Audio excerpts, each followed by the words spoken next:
காந்தாரா படத்தின் கிளைமேக்ஸ் காட்சியை நடிகர், இயக்குனர் ரிஷப் செட்டி உள்ளிட்டவர்கள் முன் பாலிவுட் நடிகர் ரன்வீர் சிங் நடித்து காட்டினார். இந்த வீடியோதான் அவருக்கு பெரும் சிக்கலை ஏற்படுத்தியுள்ளது.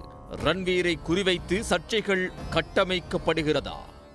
கன்னட சினிமாவாக தயாராகி இந்திய சினிமாவில் பெரிய அளவில் வசூல் வேட்டை நடத்திய திரைப்படம் காந்தாரா சாப்டர் 1. கடந்த 2022ஆம் ஆண்டு வெளியான காந்தாரா திரைப்படம் 15 கோடியில் தயாராகி 400 கோடிக்கு மேல் வசூலித்து சாதனை படைத்தது. காந்தாரா வெற்றியை தொடர்ந்து வெளியான காந்தாரா சாப்டர் 1 அடுத்த பாகமும் சுமார் 1000 கோடி வரை வசூலை வாரி குவித்து பெரும் சாதனை படைத்தது. இந்நிலையில் கோவாவில் சமீபத்தில் 56வது சர்வதேச திரைப்பட விழா நடைபெற்றது. இதன் நிறைவு விழாவில் காந்தாரா படத்தின் இயக்குனரும் நடிகருமான ரிஷப் செட்டி அரங்கில் அமர்ந்திருக்க, பிரபல பாலிவுட் நடிகர் ரன்வீர் சிங் மேடையில் உரையாடினார். அப்போது படத்தின் கிளைமேக்ஸ் காட்சியை பாராட்டி பேசிய ரன்வீர் சிங், அதில் வரும் தெய்வத்தை பெண் பேய் என்று வர்ணித்ததுடன் அந்த தெய்வத்தைப் போல முகபாவனைகளை செய்து காட்டினார். இந்த மிமிக்ரி கர்நாடகாவில் வசிக்கும் துளு மக்களால் குலதெய்வமாக வணங்கப்படும் சாமுண்டி தெய்வத்தை கிண்டல் செய்வதாக கூறி பலரும் கண்டனம் தெரிவித்தனர். இது பெரும் சர்ச்சையை ஏற்படுத்தியுள்ளது. இந்நிலையில் மத உணர்வுகளை புண்படுத்தியதாக கூறி ரன்வீர் சிங் மீது இந்து ஜனஜாக்கிருதி சமிதி அமைப்பினர் பனாஜி காவல் நிலையத்தில் புகார் அளித்தனர். அந்த புகாரில் புனிதமான தெய்வத்தை பேய் என்று கூறியதன் மூலம் கோடிக்கணக்கான மக்களின் மத உணர்வுகளை ரன்வீர் சிங் காயப்படுத்தியுள்ளார். எனவே அவர் மீது வழக்கு பதிவு செய்ய வேண்டும் என்று வலியுறுத்தியுள்ளனர். மேலும் ரன்வீர் சிங் பகிரங்க மன்னிப்பு கேட்க வேண்டும் என்றும், எதிர்காலத்தில் இதுபோன்று நடக்காமல் இருக்க திரைப்பட விழாவில் கட்டுப்பாடுகளை விதிக்க வேண்டும் என்றும் கோரிக்கை விடுத்தனர்.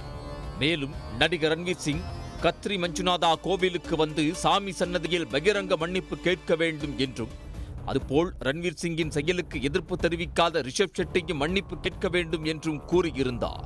பிரச்சனை பெரிதாவதை அறிந்த ரன்வீர் சிங் உடனடியாக மன்னிப்பு கோரினார்.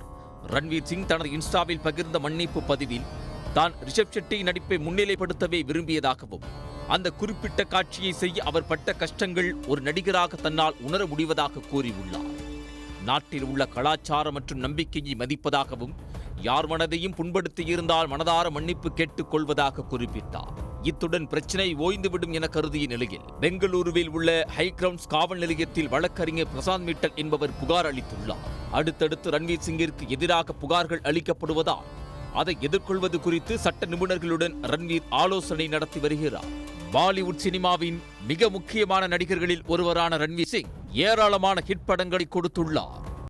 ரன்வீர் சிங்கை மையப்படுத்தி சர்ச்சைகள் உருவாக்குவது இது முதல் முறையல்ல.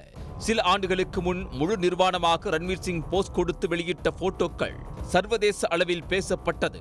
இந்திய ரசிகர்கள் ரன்வீர் சிங்கின் செயலை கடுமையாக கண்டித்து, தீபிகா படுகோன் கணவருக்கு உடுத்த துணி கூட இல்லையா என கிண்டல் செய்து அவருக்கு துணிகளை கூரியர் அனுப்பி கடுமையான கண்டனங்களை தெரிவித்தனர்.